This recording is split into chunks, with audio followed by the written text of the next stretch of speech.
18 दिसंबर को बांग्लादेश में एक गारमेंट फैक्ट्री में काम करने वाला 27 साल का दीपू चंद्र दास सुबह अपने घर से काम के लिए निकलता है। दोपहर तक आते आते उसे अपनी नौकरी से निकाल दिया जाता है। इतने में एक भीड़ इकट्ठी होती है और उस पर ब्लास्फेमी यानी प्रॉफिट का अपमान करने का आरोप लगाया जाता है। ये गुस्से में भरी भीड़ दीपू को पीट पीट कर उसे जान से मार देती है और फिर उसकी बॉडी को एक पेड़ से बांधकर उसमें आग लगाई जाती है। सवाल ये उठता है कि यहाँ पर दीपू ने एग्जैक्टली क्या किया था। बांग्लादेश की पुलिस को 4 दिन बाद भी इसका कोई सबूत नहीं मिलता कि दीपू ने किसी भी धर्म के खिलाफ कुछ भी कहा हो। दीपू के भाई का कहना है कि दीपू ने रिसेंटली फ्लोर मैनेजर से प्रमोट होकर सुपरवाइजर बनने के लिए एक एग्जाम दिया था और इसी पोजीशन पर ही उसका फैक्ट्री में काम करने वाले कई और लोगों से डिस्प्यूट था। उनके अनुसार इस वर्क प्लेस डिस्प्यूट की वजह से दीपू की हत्या की गई। 18 दिसंबर को वर्ल्ड अरेबिक लैंग्वेज डे होता है और उस दिन फैक्ट्री में फंक्शन ऑर्गेनाइज किया जा रहा था। इसको लेकर कहा जाता है कि बाकी वर्कर्स ने जानबूझकर यह अफवाह फैलाई कि दीपू ने प्रॉफिट के खिलाफ कुछ बोला। ये सीधे तौर पर एक हेट क्राइम है जहां पर एक माइनॉरिटी वर्कर को निशाना बनाया गया। साथ ही साथ अफवाहों के आधार पर किसी की मॉब लिंचिंग किया जाना ये एक बहुत ही खतरनाक ट्रेंड बनता जा रहा है पूरे साउथ एशिया में।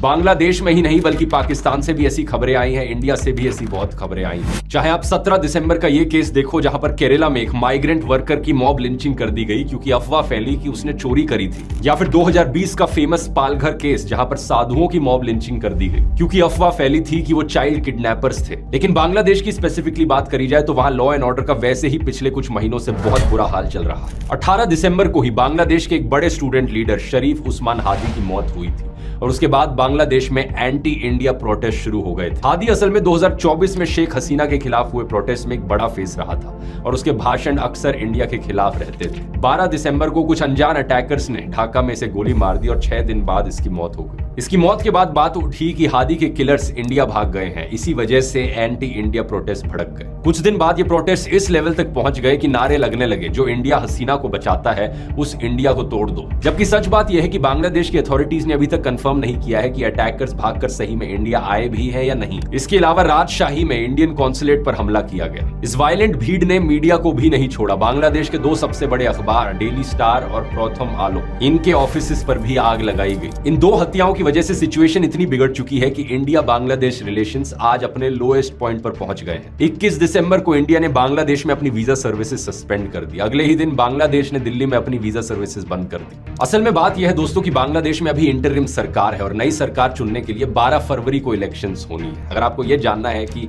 पिछली सरकार का तख्ता पलट कैसे हुआ, शेख हसीना को कैसे सत्ता से हटाया गया, तो इसकी बात मैंने डिटेल में इस वाले वीडियो में करी है। यहाँ रिलेटेड वीडियो पे क्लिक करके देख सकते हैं।